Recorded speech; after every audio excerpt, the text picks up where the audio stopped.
Hello and welcome to a special episode of Sofa Sensei'S Sunday Sit Down. You can see you're joined by me, Kavan. But look who this is.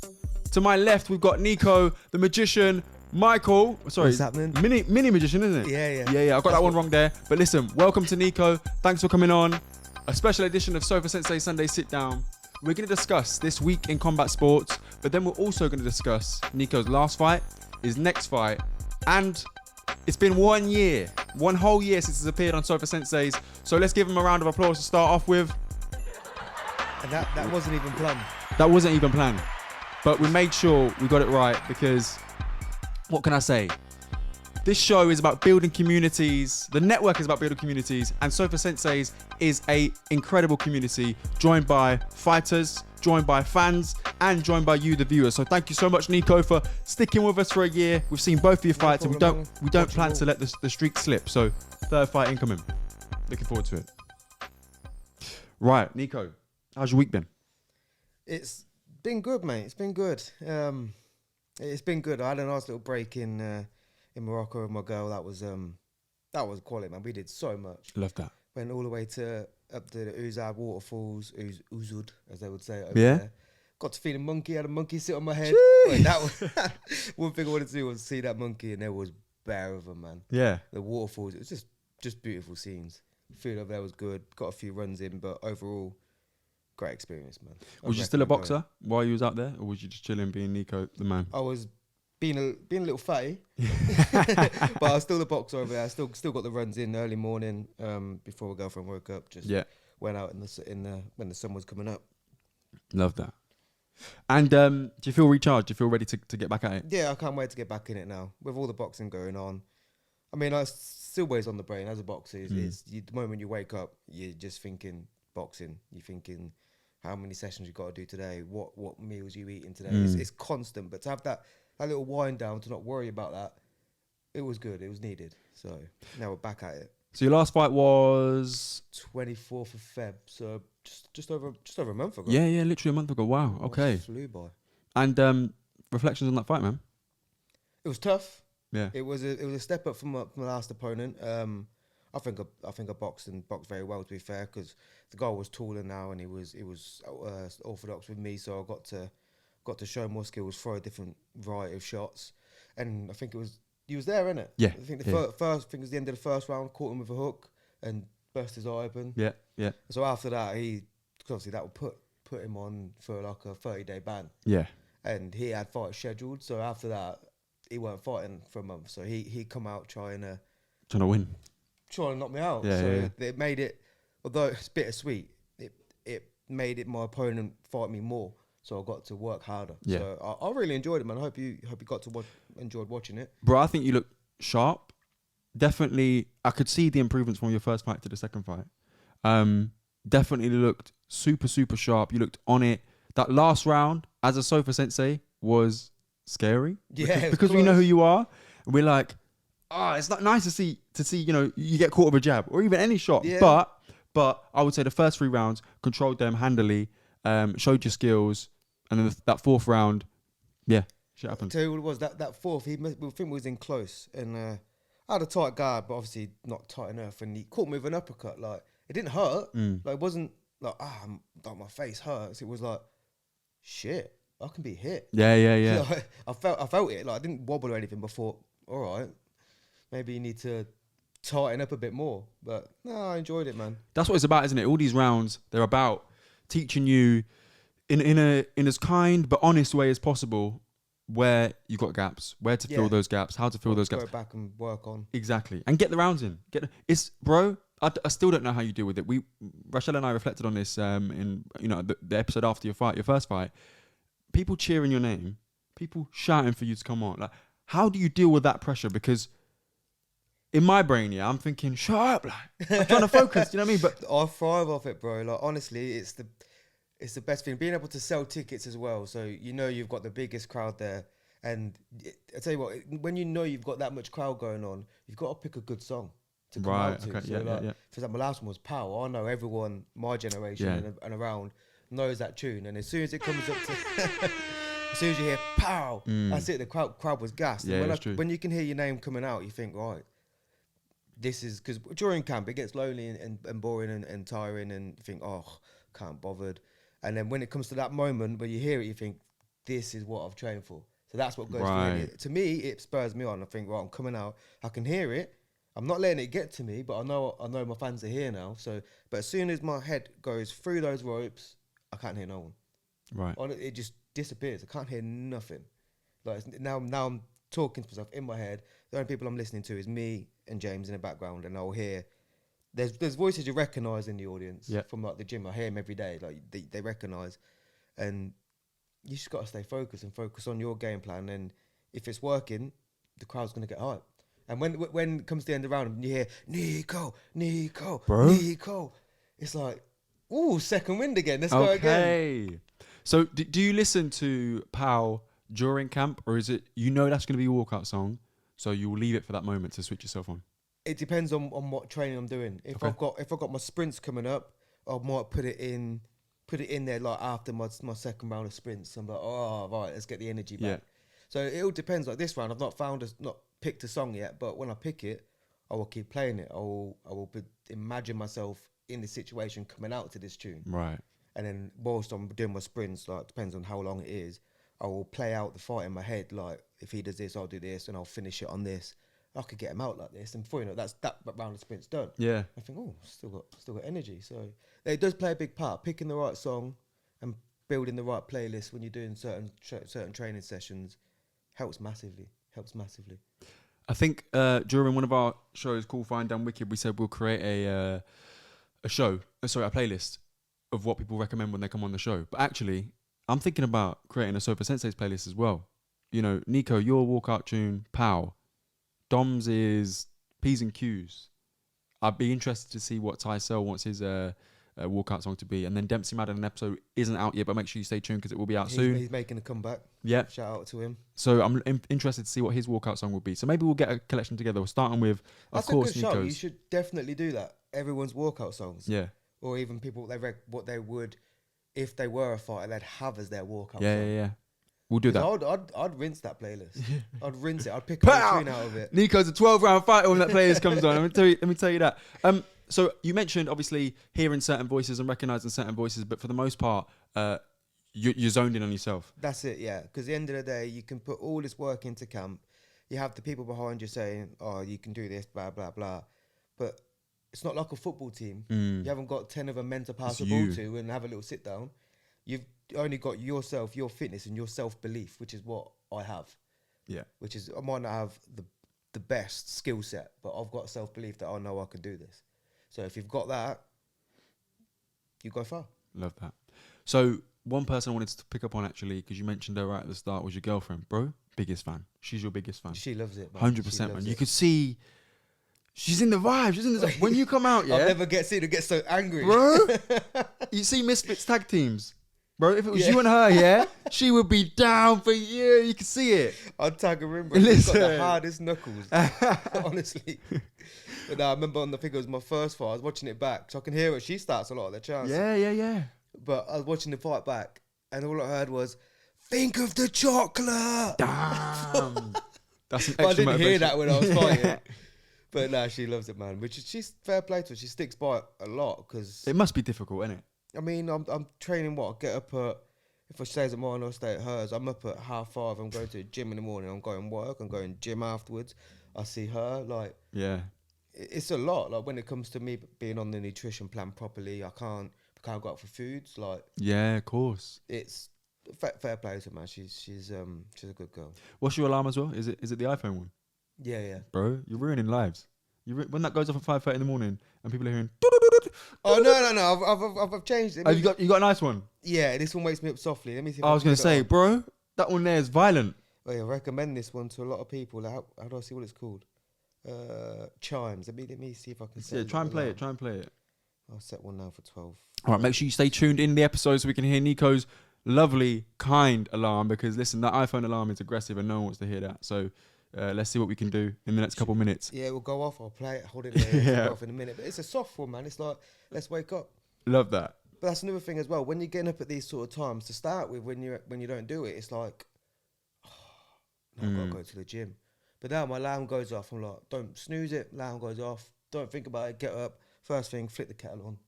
Have like little shot of coffee and off I go. That's every day. That's a great habit in itself, you know. Just being able to get up first time with the alarm. But that transfers into so many other areas of your life where you just feel more productive. Because those snooze moments. That's what I mean. I don't get the snooze. You set an alarm for. There we go. Not gonna lie, that sounds aggressive, but it sounds nicer than. It it gets better towards the end. Towards the end, it gets better. Yeah. Okay. Just get up, turn it off, up I get. Yeah, fair enough. Right. So, wanted to talk about this week in boxing. That is what SOFA Sensei Sunday Sit Down is all about. It's been a crazy week. But before we get to all the craziness in the heavyweight division outside of our own experiences, I want to talk about my experience. Yesterday, I was in London, visiting my girlfriend actually, and went to a lovely place. In London? Yeah. Whereabouts? North London, Edgware. Never heard of that place. Really? Yeah. It's like I don't know why I said that. I don't know anywhere. Oh, yeah. North London. Basically, it's near Camden-ish. So, we went to a place called Ginger and White in Hampstead, and real posh restaurant. I saw it on Derek Chisora story months ago, and I thought I need to visit there because it'd be nice. Yeah. Bro, guess what I bump into when I go there? Derek Chisora. Derek fucking Chisora, bro. Did you actually? Yes. Man. I was gassed. Yeah. So I had a chat, bro. Did he say he's coming on the show? Bro, listen to this. A little bit awkward at first, right? I was like, Derek, man, good to meet you. I'm a huge fan. He's like, yeah, good for you. And I was like, all right. I have to firm that one. What am I going to do? Man said, good for you. All right.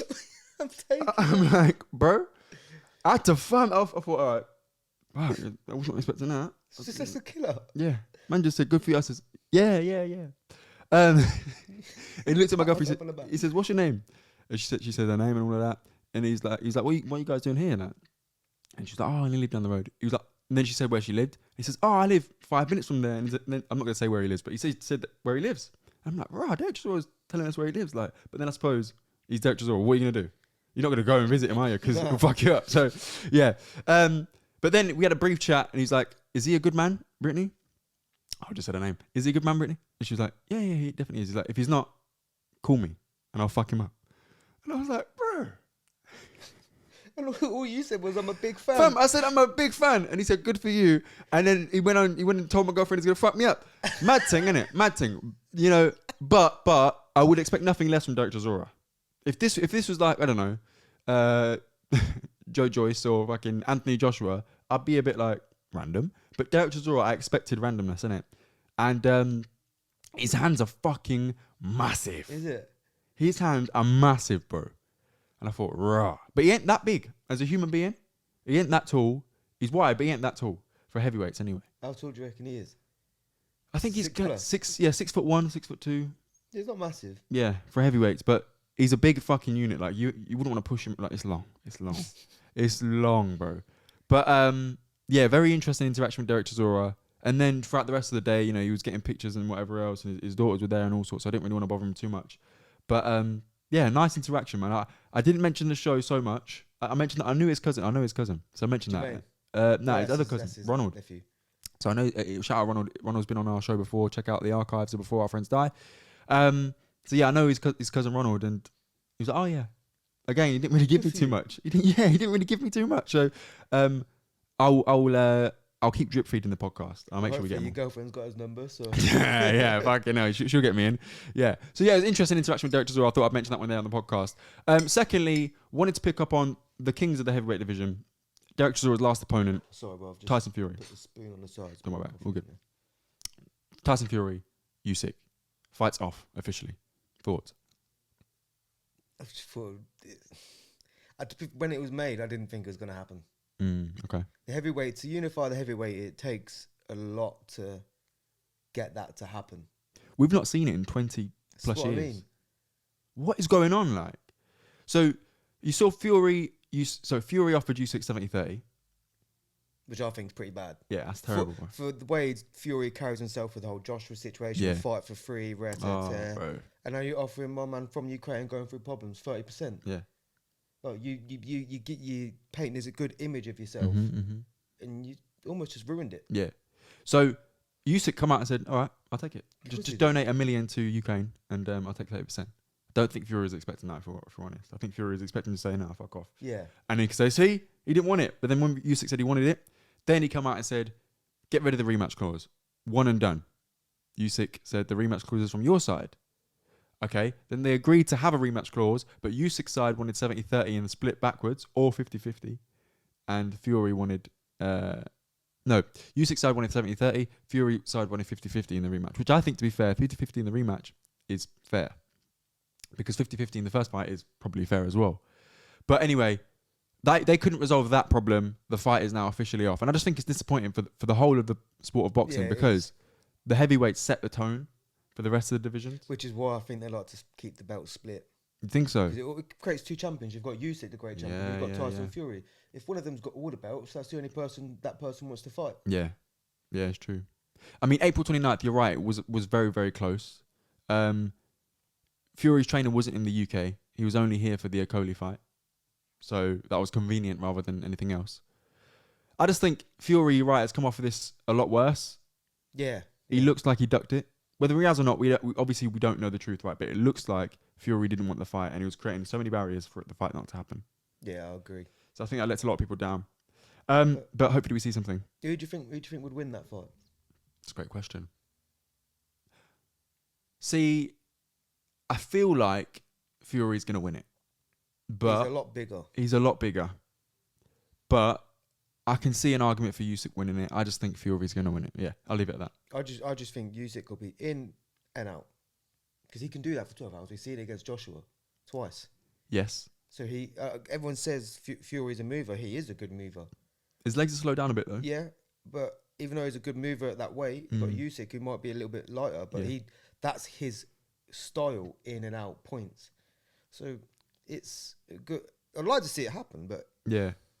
Again, if we're thinking about who you like as well, he's got that Lomachenko. They train in the lineage, same gym. Yeah, which is probably why I like him a lot. I did say, I thought when USYK beat, I think it was Gassiev for the Muhammad Ali Trophy and the Undisputed Cruiserweight Championship in the World Boxing Super Series, I says, this guy's going to move up and he's going to be heavyweight champion. And he did. Tyson Fury is good, but I just think there's something in him that has doubts around USYK. Yeah, which I'm still surprised that bearing in mind, USYK's got the rest of the belts. Yeah. How are you going to offer your 30%. one belt 30% and 70 to you? It's madness. It should be the other way around.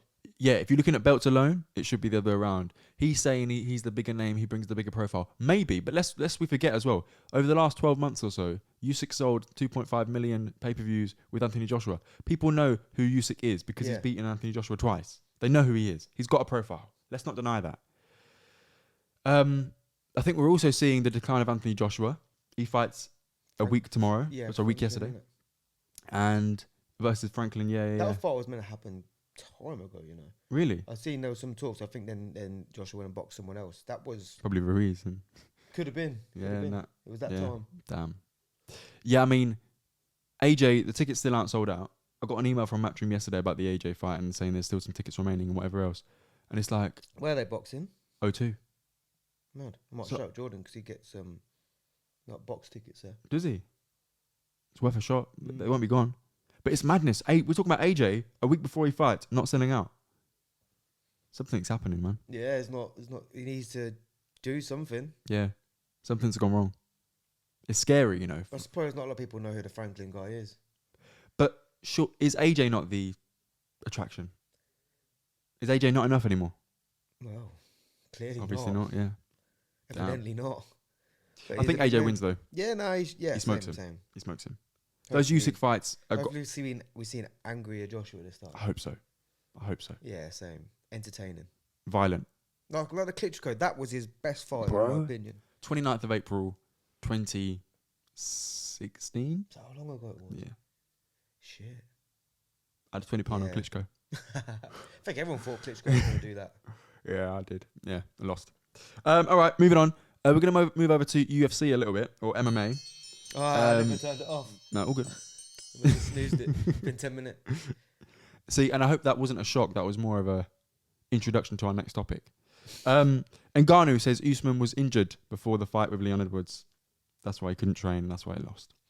Do you know the amount of times we hear that in combat sports? But the thing is, every athlete carries injuries. Yeah. And I've got injuries. I've got my left wrist always, it still hurts now. My knuckles are sore. Yeah. That was not massive, but It's it something. affects. Yeah.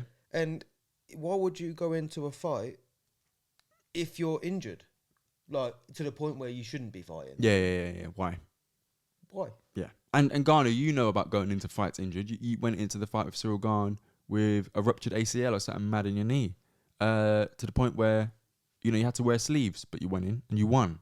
So if you cannot make that excuse and you still won, maybe Edwards is just better at the moment. Yeah. I think I watched that fight. Yeah. Maybe he's better. And by the way, if you are interested in our thoughts on last week's show with Leon Edwards fighting Kamaru Usman and Justin Gaethje fighting Rafael Fiziev, we went live last week on SOFA SENSEI'S YouTube channel, so make sure you check it out. But, quick caveat, the stream did cut out. So, head over to your favourite podcast platform to find the full audio episode. Just thought I'd have to get that in there. Okay. I think Lomachenko went in against Lopez with an injury as well, didn't he? His shoulder injury. Yes, he did, yeah. Because he had surgery straight after. Yeah. I generally believe him. He went into surgery straight after that fight. But he didn't get his rematch. No, which is sad. Yeah, but very sad. Got Haney coming up soon. Oh, I think he loses. Man, Haney looks good, man. Haney does look good. He's young, he's sharp. He's young. Lomachenko, don't get me wrong, he has the IQ and the skills to beat him, but whether his age is or he slows down, we'll see. Yeah, he might just be a step behind. But it's a tough one. Yeah. When is that fight again? It's May, I think. Okay. 1st of May, maybe. Or 31st. It's soon. Yeah. I'm just going through my notes. I've got it written here. Derek Chisora said, "That's good for you." That every time I read it, it hurts my feelings. Yeah, Edwards. Dana White said he's got to fight Colby Covington next. Edwards says he doesn't want to fight Colby next. Dana yesterday confirmed he's fighting Colby next because, as Edwards puts it, Colby has Dana White privilege, and nice. Colby. Yeah, it was a lovely line. And Colby, although in my opinion is undeserving for a title shot at this point, he obviously makes money for the organisation, which is why they're pushing him to fight for the title. So yeah, interesting. Ain't it mad how it's all changed? Bro, the UFC used to be the place. Best fighter of UFC boxing. Yeah. You could be the best fighter. If you can't sell a ticket, no you ain't getting that spotlight. Nope. And that's for boxing, that's been the way for a little while now, or for a long while now actually. For the UFC, they used to be the best fighting the best. In this organisation, you will not find anyone who is not the best fighting for a title. And now that has changed. They had the odd thing like Matt Serra won a tough competition to then fight GSP because the rest of the division was quite thin. And Matt Serra was not on the caliber of GSP. But he won. He knocked him out. Obviously a fluke, and then he came back and got beaten. But generally speaking, the UFC was that premier division. And I feel like they're letting themselves down. Particularly, Edwards should be fighting someone like maybe even a Khamzat. Maybe even Jorge Masvidal if he wins. I'll tell you what, worst case scenario, slap him in there with, what's the guy's name now? I'm thinking of the wrong division. I was going to say Beneil Dariush, but that's 155. Yeah, there's a couple people, Burns in particular, I'm thinking of, who should be fighting for that title if they beat Masvidal, for instance. And obviously you got the huge story there with Masvidal versus Edwards because Masvidal punched him up backstage in the O2. So that would be a great fight. But it's just disappointing when Colby's getting the shot when he hasn't really done anything and he's sat out and yeah, I don't know. It just happens, bro. That's what happens. Money talks. Right, moving on. The rest of the fights last night, we saw UFC Chito Vera fighting Corey Sandhagen in a card which pretty much went under the radar. Interesting card. Chito lost all 5 rounds according to my card. Disappointing. I thought Chito would pull it out of the bag. I thought he would win. But congrats to Sandhagen. It's a major division, the 135 division, bantamweights. They're aiming for I can't say his name. Marav Devashali, I think his name is, fighting Corey Sandhagen next for the number 1 contender shot. The only problem is Marab and Aljamain Sterling, the current champion, are very good friends. So what does that mean for them if they end up facing each other? They've always said they won't. So I'm interested to see how that pans out. Not going to talk too much about that card now because it's an interesting one when you say about the friends because you know Kieran Conway. Yeah, he's they want him to fight Tyler Denny for like a British title eliminator. But Tyler Denny said if it's going to happen, and that would have came from their end. But since the moment like Kieran turned pro, they spar each other. Right. So I'd say they're friends. I don't know, but Yeah. they've known each other for time. Now they have to fight each other, and it's always a tricky one. It's not. Yeah, it's always tricky. I mean, at this, there's two ways you can look at it. Like, at Kieran's level, fighting someone like Denny is a step in the way he wants, in where he wants to be. I think he wanted to go for the British. Okay. Take that route, but he will see what happens with this. What weight is that? I think he'd do it middle. Okay. I'm not sure how many pounds that is. It's 160. It's mad how you know all them. I just get told the weight I need to be and I make it. Yeah. 160 is middleweight. So I mean, that's interesting. Didn't he? Was his last fight at 168? 167 maybe super middle. Yeah. I think he's middle. Because he went up from super welter, I think. We were saying on the show actually, I'd love to see Kieran develop that killer instinct. Do you know what I mean? That because you could see in his last fight, I could see it 3, 4, 5 times. The guy was ready to go. Yeah. And I don't know. Obviously, I'm not an expert, but Kieran didn't seem to want to kill him. Things Kieran hits hard. I've heard everyone we've spoken to about Kieran says he hits really hard, and he's really, really good. And you can see how good he is. It's strange that they're not going down. Like, he hits hard. I would never want to get punched by him. It's Bro. Yeah, it's long. It's very long. It's very long. long. Yeah, that'd be an interesting fight, though. I think it's one where, you know, despite being friends, you've got to sort of take that risk. I don't know how friendly they are with each other, but yeah, you got to take. You got to do it, man. And if you happens. sparred him, you got to use that to your advantage as well. Yes, fighting someone that you've fought before or sparred before is always an interesting one because you know what you got to do, and then because you know what they're like, they're going to be trying to change a few little bits. Yeah, and they know what you're like. Yeah, man, rematches are odd. Damn, And yeah, just yeah. fighting someone you know. Right, last night in the cruiserweight division, we saw Lawrence Okolie defend his WBO World Championship against David Light. The great white light. Mate. I like that. Bro, the white light was the thing I saw when I fell asleep, bro. Because that fight, yeah. Oh, I'm really disappointed because I wanted to stay up and watch it, but the undercard was dead. I'm not going to lie. Fraser Clark pisses me off, you know. I'm just going to say it, bro. Yeah, and I actually like Fraser Clark as a human being, as a man. He posted something on Twitter once about a sparring partner letting him down, and we reposted it on SOFA SENSEI'S, and he, you know, supported the post. Great, fantastic, thank you. And I actually think he's a great talker and great analyst, and really honest as an analyst. If I'm going to return him the honesty, his level of competition just is not it. No. And I know he's 3-0 or 4-0, however, It was whatever he 5-0 is in that fight, so 6 now. Yeah, but given his amateur background, his pedigree, he should be fighting guys better than that. Look at the Joe Joyce route. It was in his first fight against Ian Lewison, who just fought for the British Championship. So Joe Joyce's path is one Fraser Clark's team should have looked at and said, that's what we want to do. Yeah. Fighting Bogdan Dinu and breaking his rib in the second round. Bro, I don't know, man. He doesn't look see like what he comes up with next. Yeah, he says he wants Wardley next for the British Heavyweight Championship. I'd like to see that. Wardley, Fabio Wardley. I'd like to see that. Because I think this is where the amateur pedigree comes in, and he might outsmart having Fabio. too much of a good amateur pedigree, doesn't always mean you go far in the pros. It's so different. That's what I'm seeing, you know. Too much could almost jeopardize it when you turn over. Bro, look at Tony Yoka last week. Tony Yoka, Olympic gold medalist, beat Joe Joyce, allegedly. Beat Joe Joyce, if you believe that, for the Olympic gold medal. And he's lost his last 2. He got beat by Martin Okolie, got stopped. And then he got beat on points by Carlos Takam. Mad. Look at Audley Harrison, Olympic gold medalist. Went on to have the career he had. Some people started calling him Fraudly Harrison. Now, I'm not going to be so disrespectful to say that, but You just said that. just putting it out there. Yeah. But yeah, you're right. The amateur thing. I think you can see parts of the amateur isms in Fraser. And if I'm being brutal, at this age, at this stage, he needs to keep pushing. Get in there with Wardley, see what you can learn, see what you might win. Yeah. Because at the end of the day, you've got nothing else to lose.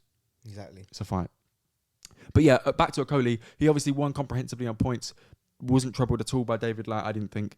Again, didn't inspire anyone. People were leaving the arena while he was fighting, bro. Yeah, that's mad. That's terrible. That's a good. I'll take that on board as well because I've unintentionally inspired a lot of people. Yes. With what I do. Yes. I get messages saying like, "You're the reason I'm doing this," or like, and I didn't realize I had that impact. Bro, Because you see, you were talking earlier about, you don't want to lose. You will not lose. You refuse to lose. Yeah. You've got heart. And that's the sort of shit that inspires people. Because, bro, it must be hard, staying on diet, staying on weight. Yeah, it is hard. It's mentally hard. Like, I have a good mentality, and to stay head on shoulders focused, it's not for everyone. No. And I'm not being funny. I went training once at Shoebox, yeah? Emphasis on the word once, because I ain't been back. Bro, it's hard. And that's just the open adult session, bro. That's not the sessions, like, that's not an easy. They're not easy. They weren't training me to be a Minutes are killer. not easy. Yeah. Minute sessions, they're full speed. But when you got, say, Wednesday pro session, bro, that 1 minute you're doing is a 3 minute on each thing. Bro. They're Mad horrible. I can burn over 1,000 calories in them sessions. Fucking hell. Yeah, that's madness. So for you to keep showing up, improve, get in there, face someone who wants to take your head off. Like you were speaking, or I heard that when you spoke about your last opponent, you didn't actually research them. You didn't know who they were. No, you just knew their record. Yeah. That was it. Yeah, I knew how many fights he had. I think he had, 42 pro fights. That was it. That's all I needed to know. So you're getting in there on your second fight with a guy who you know has been in there 20 times more than you, or 40 times more than you at that stage. He's done 4 rounds, 6 rounders, 8 rounders, I presume. So he's experienced. He knew how to do that, but And what's going through your mind? I'm going to win. That's it. I need to win this. No fears, no doubts. No, I mean, I believe in myself. I know I've got skills to beat him. If he wants to come in, let's have it. My coach wouldn't say, "We'll take this fight," if he didn't believe I would win this. So Yeah. the moment he says, "Let's have this fight," is the moment I know I'm in a good position here. It's that validation just for someone else to say, yeah, we know you got this. Let's go. But yeah, no, I did see him on YouTube. I did watch him. I just heard his name. I didn't check like all that, but I just seen a couple of his fights on YouTube and thought, cool, he's a forward fighter. This is going to be a good fight because we're going to match. And it was. I thought it was a great fight. Yeah, it was a great fight. Yeah, it was good. I did catch him with a body shot, and he did start to back off and hold a lot. Yeah, I noticed that towards the end of the fight. Yeah. But when someone's holding you and your arms on the outside, you can't do much. And the battle is to be on the inside. And if he's there, then the only thing I can do is not try to push him off because he's going to hold. So it's more of a case. If you notice, I fell down into the second rope at one point because I knew if I play on this, he's not there to hurt me right now. He's holding. Yeah. So if I He's can trying to stall. Yeah. So I'll get the ref to come and jump in, and I'll take the centre of the ring. Yeah. So the worst thing to do when someone's holding, or the hardest thing to do, is just wrestle them off. Tiring, isn't It's it? tiring, and you don't know you're burning that energy until you want to go throw your next combination. And your arms are knees weak, arms are heavy. Yeah. Yeah, exactly. Yeah, that's interesting. Those are the little tips that we try and bring in on SOFA SENSEI'S, because if you wouldn't have told me that, I wouldn't have known. When you're holding, it's a battle of the inside. Right. Because you can throw your hands from the inside, you can cover from the inside. Everything's from the inside. If you can't get yourself from the inside, get the ref to break it. So, talking of being on the inside, Lawrence Okolie's game plan, as soon as it gets past his reach, is grab and hold. Yeah. And we tweeted yesterday on akhi&saltfish on Twitter to say, maybe I'm being harsh. Does Okolie look like the number 1 cruiserweight in the world right now? If no, who do you think is? And out of 27 votes, 93% said no. And someone called Joe Dornan says, number 1, Badu Jack. Number 2, Riakporhe. I didn't reply to this because I was watching the fight and then drifting off. I don't think Badu Jack beats Lawrence Okolie, but I think that is a nice, easy route for Lawrence Okolie to pick up another belt. Yeah. So if he wants to unify, Badu Jack's the weak link in the division, in my opinion, at 40 years old. Did USYK then? Did he have to give up all his belts? Yeah, when he moved up. So they're all dispersed. Man, did he not want to keep hold of them and come down? Nah, I mean, often challenges you see when fighters go up and down, their punch resistance goes. So when Roy Jones Jr. fought John Ruiz at heavyweight and then went back down to light heavyweight, 175, got chinned by Antonio Tava. Mad. And that was when Roy Jones was the GOAT.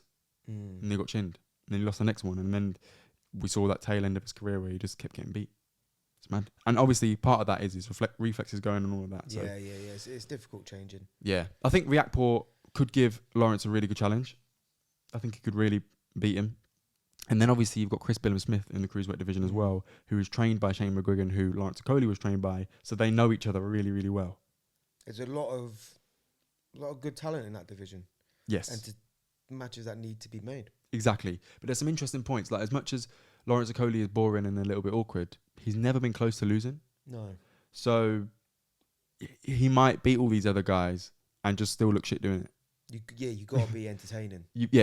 To create fans, you've got to be entertaining.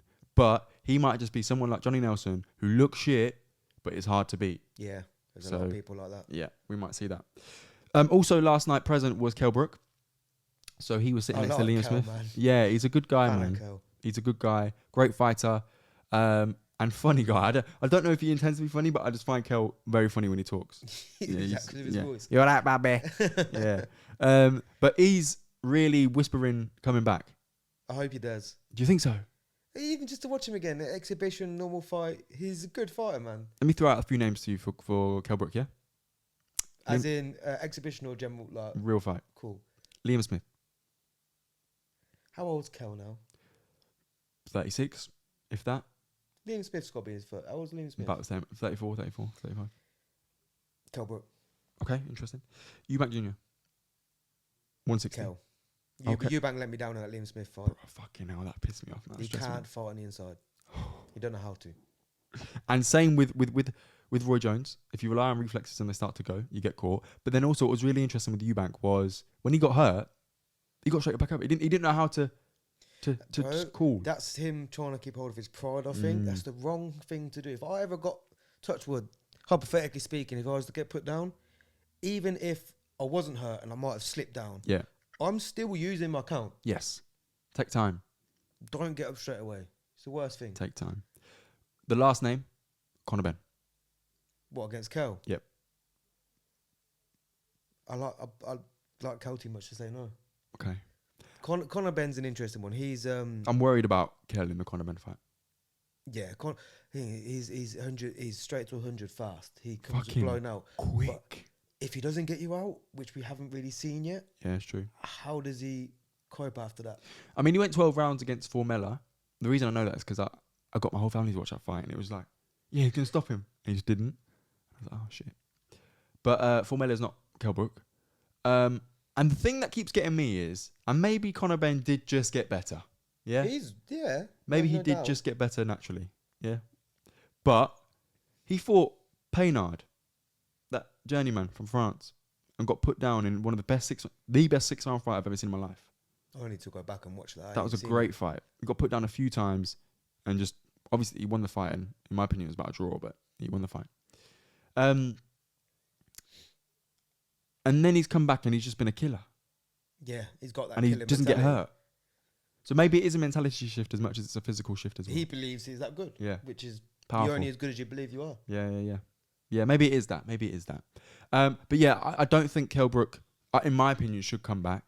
I think we've seen him at his career. I think He had a good career. Yeah, he had a great career. And I think he just needs something else. Because you have one more fight, then what? You have another one?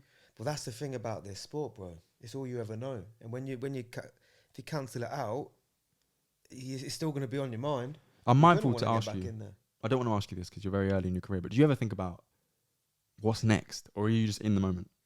In the moment. I think you have to be. Yeah. Because I don't know when my career will end. Mm. Could be tomorrow. I could walk out the door, get smashed by a car, touch wood. Yeah.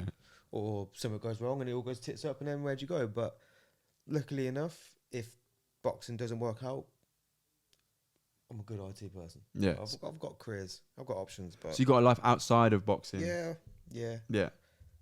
I think that's what KELL needs. I think KELL needs something outside of boxing. I mean, it's difficult as well when your career has been guided by someone who's such a guru like Brendan Ingle, and he passes, and there is no one like him, either in the sport or in KELL's close circle. What do you do? How do you move on? But anyway, tell you an interesting podcast. I know we're on a podcast, but an interesting one to listen to is the George Groves one with Ricky Hatton. There's 2 parts to it. I haven't heard the episode with Ricky Hatton, but I love that show. The one with Ricky Hatton. It talks about how he went up, down, turned, and then come back and did his exhibition fight, and it covers what we're basically talking about now. Like where do you go? What do you do when you fall out with this or you don't have this? When I'm doing my long steady jogs, that's the one to listen to, and I thought this stood out. George and Deck are such a great team. Yeah, they're a great team. Good. Okay, one of the final fights I want to talk about today is just about Benavidez versus Plant last night. Did you get a chance to watch it? Didn't see it. What time was that on? Stupid o'clock, bro. Like 4 or 5 in the morning. Bruv, as soon as I fell asleep Yeah, in that's the it. Lawrence Bedtime. fight, I didn't wake back up. Bedtime. Yeah, very interesting actually to see Plant and Benavidez fight. Benavidez, obviously, you could see it in his physical shape. Trained his hardest ever for that fight. He didn't look as chubby as he usually does. He was in shape. And what was interesting even more so was the way he came on towards the end of the fight, really sticking it on Plant from about round 5-6 onwards. Very interesting watch. But for me, I feel a bit bad for Caleb Plant. He's just come out of a fight with Canelo where he did lose, but he might have been able to talk himself into a mind state where, okay, I'm still number 2 in the division. I just lost to number 1. And now he's definitely not number 2. Did he not win? No, he lost 12-round decision. Mad. And I think Benavidez gives Canelo a really good fight. A really good fight. What's next for Canelo? Who's he got next? That's the question. So he's fighting John Ryder on May 6th, which is more or less a foregone conclusion. Yeah. But it'll be nice to see John Ryder win. That's undisputed on the line. Imagine that. Imagine if John Ryder becomes undisputed super middleweight. Mental. Mad. Mental. Did you see the sorry, it was a good fight Sorry. on last night as well. The Beluta fight. No, I didn't actually know BT had fights on. It was both on at the same Yeah. time. So That was a good I didn't one. see it. I Kane saw. and Beluta. Yeah, I saw some clips actually. It looked mad. I saw Ben Fair was on that card as well. I didn't see that. Yeah, he was on that card. Come back after 2.5 years of injury, and got a win. So congratulations to him. Moses Ituma was on that card as well, and he second 1-minute fight. Great. That's what I love. When you're building up a fighter, get them those and get them out regularly and get them those vicious performances. You know what I mean? To build that show reel up. Moses is 18 years old and he wants to become the youngest heavyweight champion in the world. So if the division opens up like it looks like it's going to, we're seeing the end of the USYK era. We're seeing the end of the Tyson Fury era. All they've got to do now to tie it up is fight each other. Then it's done. Some belts will become available.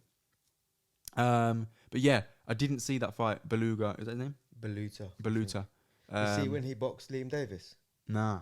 I was there for that. Ethan was boxing on the same card. Liam Davis is class, bro. Really? He was the first person I did a 4-round spell with. Him. Baptism by fire. Damn. How did it feel when you're in that moment with a guy? Oh, it was great. You're learning. Yeah, I learned. I thought, this is big. Mm. Like, but he's very strong and accurate. Like, Right. I can see why he is where he is. Why is an accurate fighter dangerous? Because if you hit a shot accurate, it hurts.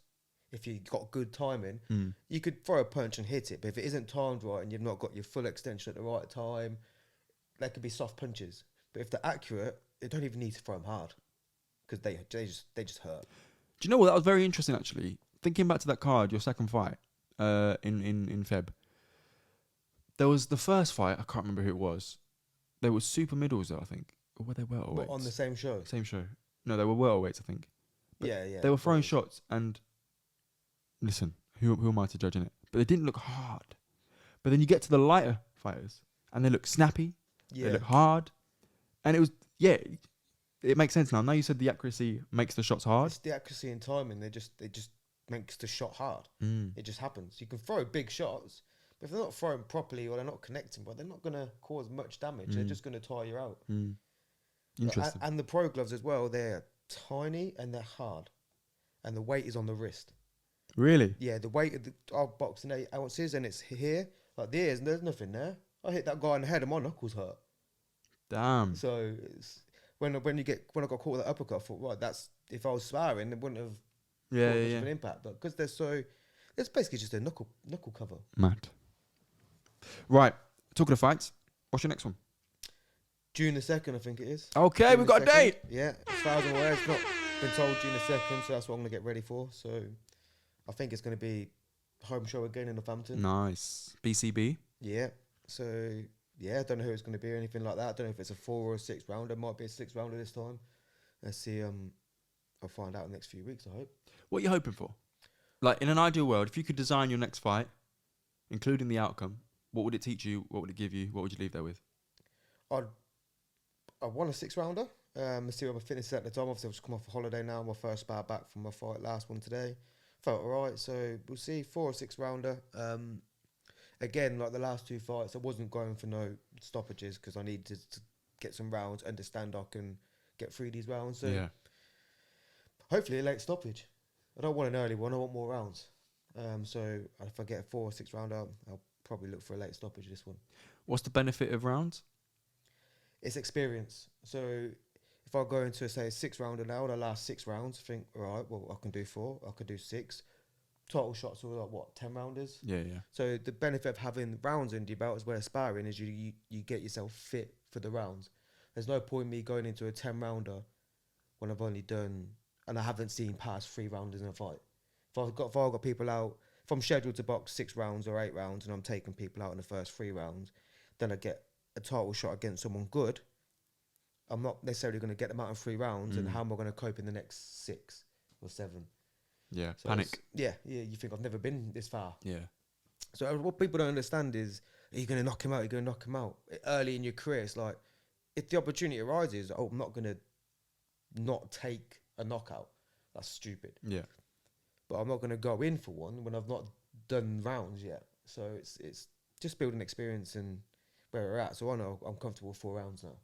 But regardless, if I can have time out, come back in, I'm comfortable with that. So we spoke a year ago on SOFA SENSEI'S. Make sure you go back in the archive if you haven't heard it and check it out. And we spoke about, that transition from amateur to pro, which you hadn't done at the time. Nah. Now you've done it. Anything feel different? Training's harder. Well, really? I say it's harder. It's not. It is, and it's not. It's the rounds in training that you do become longer. So I'm no longer in the amateurs. You're doing 3 2-minute rounds is all I ever did, and now I've changed straight into 4 3-minute rounds. So I'm doing essentially double the time, a minute extra each round. So I've gone from 6 minutes to 4 8 to 6 4 8 12 16. Yeah, maths 16 minutes, but it was a bit of a bittersweet moment because as I was doing the transition, in the first few sessions, mentally I'm thinking, right, I know I've hit, even when sparring, I know I've got to 2 minutes now because I've usually mentally, like, I know I've stopped. Wow, really? So now I know I've got another minute left. So that isn't easy. So you mentally, you know what 2 minutes is? Yeah. Straight away, I knew I'm usually done my round. I look at the clock, I think minute left. Like, I know. Like you know where you are in a fight when you know how long you got left of that round. Same now, I'll do it in the 3 minutes. I'll know when I've roughly got about 30 seconds left, or you just know. Practice. But then I got appendicitis, so I had to have time out, get my appendix taken out during that whole transition time. So then when I finally got back into training, it was straight into sparring 3 minutes, training the 3 minutes. So it wasn't like the transition, I just came into it again. So it's like learning that again. So it wasn't like, so yeah, although I had my appendix out, took time out, it also helped me do the transition in the same way. The interesting thing about the gym you're in as well, Team Shoebox, is that you've got a pocket of people who are at the beginning of their career, and you've got some people who are in the mid part of their career as well. So you've got a load of people who I imagine you can lean on and say, what did you do for your 3rd fight? Or Literally. Or you can learn from as well. You can learn from Kieran, Ethan, Dempsey, Mike. Everyone in that gym is different styles. So it's a case of, say I did a sparring round, I'd be like, oh, Ethan, if you're in this position, how would you do it? And he would say, I'll probably do this. But like, didn't think of that. Let me try to put that into my style, in my way, and you learn new things off them, which is always good. And tickets, I see you when you got a fight coming up. You're the ticket man. You know, you're reaching out to people. You go in and find them and selling them those tickets. It's hard. It's not. It's a graft itself. Selling tickets is a job, and you don't want to. It's annoying because everyone's like, yeah, I'll come to your next fight. I'll come to your next fight, and you think, yo, I got the tickets now. Yeah. Do you want to come? I'll get back to you in the month. Cool. When you pay, everyone has financial problems. Wait till payday. But don't tell me you're going to come to a fight and then make me have to pest and not come, because it makes me feel like a dickhead. I don't like nagging to sell tickets, but you have to make a living. To make a living, build the pedigree, and show you can sell tickets, get the big title shots. And that's what it is. Selling tickets gets you title shots. Yeah, pretty much. It gets you the away fight, gets you the bums on the seats. We'll have, pretty much it. So I'm hoping by the end of this year, start of next year, I'll be looking to box for a title, whether it's area, Midlands, see what position I'm in then. Do you know what? That's the maddest thing, I think. We've done across the network about 62 episodes now that are out. And on this show in particular, I think it's 32, yeah. So this will be our 33rd show. it's mad. When we started this, we thought boxing was, we're called Sofa Senseis for a reason. We sit here and watch it on TV. The fights that we've seen NICO in, we've seen in person. It's a completely different atmosphere, completely different vibe. If you want to get an idea of what that vibe is, check out our vlog on our YouTube channel. But the point I'm making is, I didn't know tickets was such a imperative. Bro, I didn't know. Really? In this career I've been in boxing, I've just taken it as, when I started, I want to go pro, but I've taken it each step at a time. I'm not thinking, after this I'm doing this, I'm reaching that, and then I'm looking at the next, I'm reaching that, then... Because if you look too far and you think, I've got to do this, I've got to sell this many tickets, I've got to do this, you end up building something in your head that you don't think you can do, and then you end up taking steps back. Right. So I take it as it comes. When I heard, you need to sell 6 to 8 grand's worth of tickets, I think 6 what? to 8 grand. What, for one fight? Yeah, that's what to earn a bit of money or a bit of change. Wow. I think the first fight I sold 8.5 grand's worth of tickets. This time I sold 6.5 grand just after Christmas. Like, fuck, bro, there's a lot. Selling tables, so you must have had a lot of people in there. Yeah, a lot, bro. I think I sold 5 or 6 tables, and then that's the promoter saying to you, if you want to get paid, sell this amount of tickets. Yeah, not necessarily. So, yeah, basic. Well, yeah, in a way, like they put shows on because they've got to make their money. You got to pay for the opponent. You got to pay for the venue. I mean, you get your purse money, but if you don't sell a single ticket, you don't see that purse money. That all goes out. Really? Yeah. So fucking hell, man. It's not easy. And then by selling the tickets, it means, for example, my promoter or manager, will say, right, we'll get an away shirt. Might get BT Sports. This guy sells tickets. He's good. Let's get him on there. He's ready. Right. And it just goes through the channels and. Yeah, if you end up on a BT or a whatever show, DAZN, Sky show. But that moment there is where that'd be my time to say, yo, let's get this win, and now let's get signed to something bigger.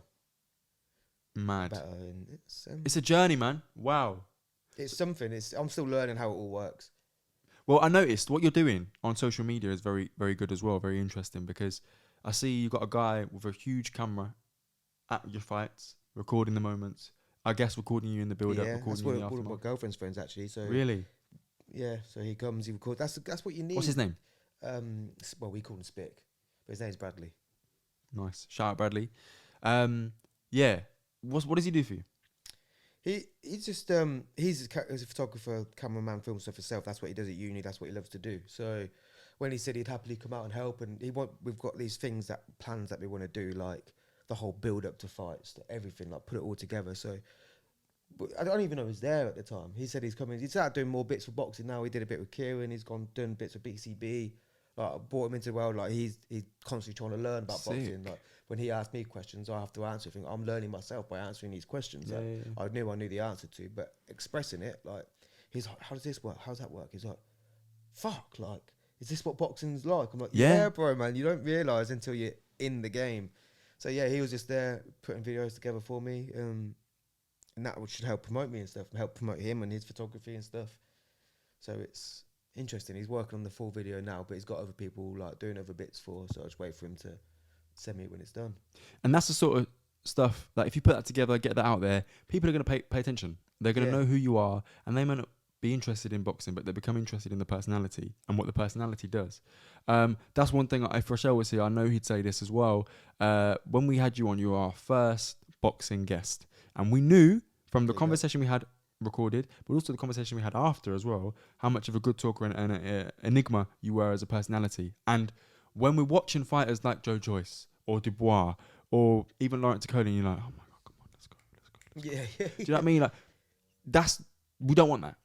As Sofa Senseis, we want people who are going to capture our attention and make us want to invest financially, 100%. Physically, all those sorts of things. So with that in mind, thank you very much for coming on for the third time. Having me. Yeah, so the first time was a year ago. Hard, then we watched Fury vs Chisora, and now part 3, Sofa Sensei Sunday Sit Down, featuring Nico Michael. We discussed the last week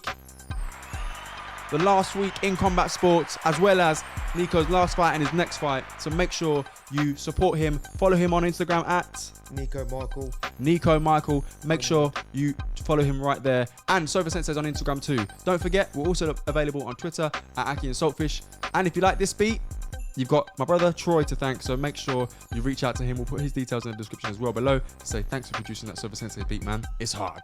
Thank you very much. This has been the Akhi&saltfish Digital Network. Take care and goodbye. Bye.